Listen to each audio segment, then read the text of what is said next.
Assalamualaikum warahmatullahi wabarakatuh. Izin memperkenalkan diri, nama saya Juwita Maharani dengan NPM 25412061 dari kelas Akuntansi 25A. Pada kesempatan kali ini, saya akan membahas materi Ekonomi Islam dalam mata kuliah Pendidikan Agama Islam dengan dosen pengampu Bapak Asgaf Asnan Siregar. Ekonomi Islam menjadi topik penting karena mengatur bagaimana manusia memenuhi kebutuhan hidupnya tanpa melanggar nilai-nilai syariah.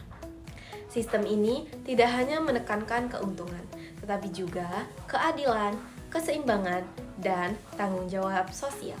Melalui materi ini, diharapkan mahasiswa mampu memahami konsep dasar ekonomi Islam serta penerapannya dalam kehidupan sehari-hari.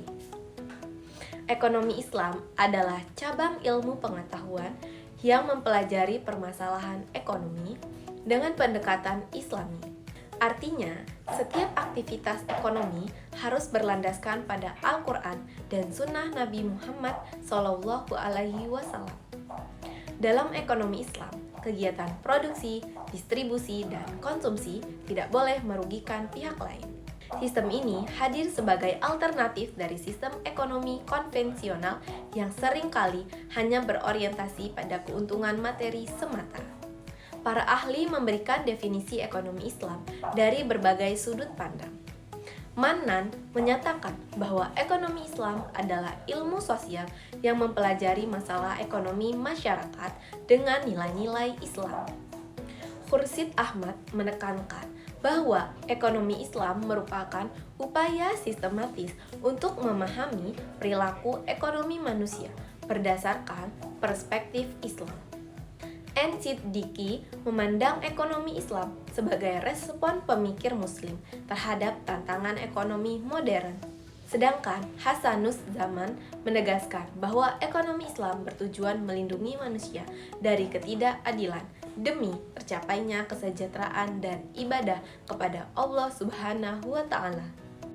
Tujuan utama ekonomi Islam adalah menciptakan kesejahteraan dan keadilan sosial. Sistem ini menolak praktik ekonomi yang mengandung unsur riba, gharor, dan maisir karena dapat merugikan masyarakat. Ekonomi Islam juga bertujuan menjaga keseimbangan antara kepentingan individu dan kepentingan sosial. Dengan demikian, kegiatan ekonomi tidak hanya menguntungkan satu pihak, tetapi membawa manfaat bagi seluruh masyarakat. Di Indonesia, penerapan ekonomi Islam diwujudkan melalui berbagai lembaga ekonomi syariah. Lembaga-lembaga ini hadir untuk memenuhi kebutuhan masyarakat akan sistem ekonomi yang sesuai dengan prinsip Islam. Beberapa di antaranya adalah perbankan syariah, asuransi syariah, pegadaian syariah, baitul mal wa tamwil, dan pasar modal syariah. Keberadaan lembaga ini menunjukkan bahwa ekonomi Islam terus berkembang dan diterima oleh masyarakat luas. Perbankan syariah merupakan lembaga keuangan yang menjalankan kegiatan usaha berdasarkan prinsip syariah. Bank syariah tidak menggunakan sistem bunga, melainkan sistem bagi hasil yang adil antara bank dan nasabah. Dengan sistem ini, resiko dan keuntungan ditanggung bersama. Perbankan syariah berperan penting dalam mendukung pertumbuhan ekonomi nasional, khususnya dalam pengembangan usaha masyarakat muslim. Prinsip syariah dalam perbankan diatur dalam Undang-Undang Nomor 10 Tahun 1998. Prinsip ini mengatur akad antara bank dan nasabah dalam penyimpanan dana maupun pembiayaan usaha. Bank syariah berperan sebagai manajer investasi, investor, serta penyedia jasa keuangan. Selain itu, bank syariah juga memiliki fungsi sosial seperti penyaluran zakat, dana kebajikan, dan bantuan sosial bagi masyarakat yang membutuhkan. Dalam kajian ekonomi Islam, asuransi konvensional dinilai mengandung unsur gharor, maisir, dan riba sehingga tidak sesuai dengan prinsip syariah. Unsur ketidakjelasan dan spekulasi menjadi alasan utama pelarangannya. Oleh karena itu, dikembangkan konsep asuransi syariah yang berlandaskan prinsip tolong-menolong atau ta'awun. Dalam asuransi syariah, peserta saling membantu dan berbagi resiko secara adil. Pegadaian syariah atau RAN adalah sistem penjaminan utang dengan barang berharga sesuai ketentuan syariah. Barang yang digadaikan berfungsi sebagai jaminan, bukan sebagai objek untuk mengambil keuntungan. Sistem ini memberikan solusi pembiayaan yang aman dan adil, terutama bagi masyarakat kecil tanpa adanya unsur riba. Syarat pegadaian syariah. Yang pertama, rohin. Rohin adalah orang yang menggadaikan. Yang kedua, murtohin. Murtohin adalah orang yang menerima gadai. Yang ketiga, marhun, yaitu barang jaminan. Syarat dari pegadaian syariah sendiri adalah: yang pertama, mempunyai nilai menurut syariat. Yang kedua, harus ada pada waktu akad. Dan yang terakhir, harus bisa diserahkan seketika kepada murtohin atau wakilnya. Marhun bih atau dain, yaitu hutang. Yang pertama, harus jelas rohin dan murtahin. Yang kedua, harus tetap dapat dimanfaatkan. Dan yang terakhir, harus lazim atau mengikat pada waktu akad.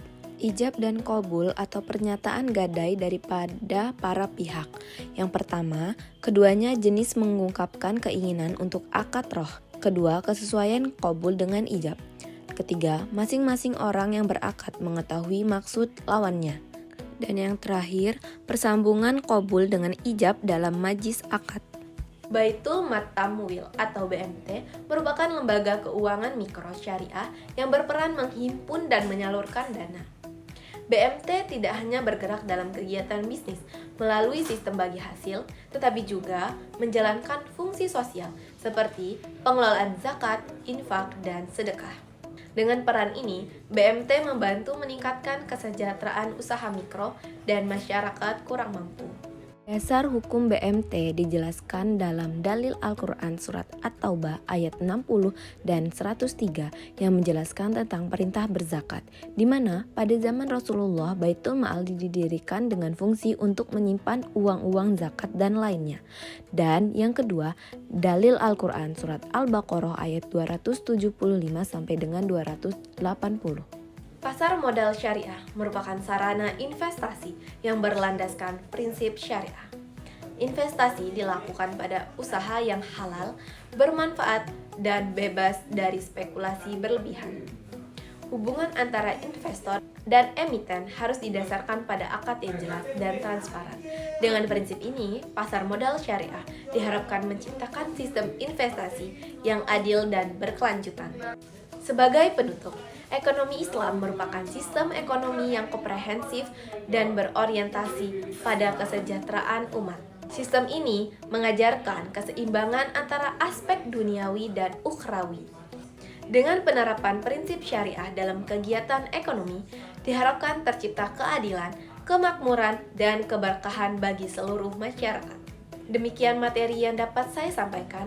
Saya akhiri. Wassalamualaikum warahmatullahi wabarakatuh.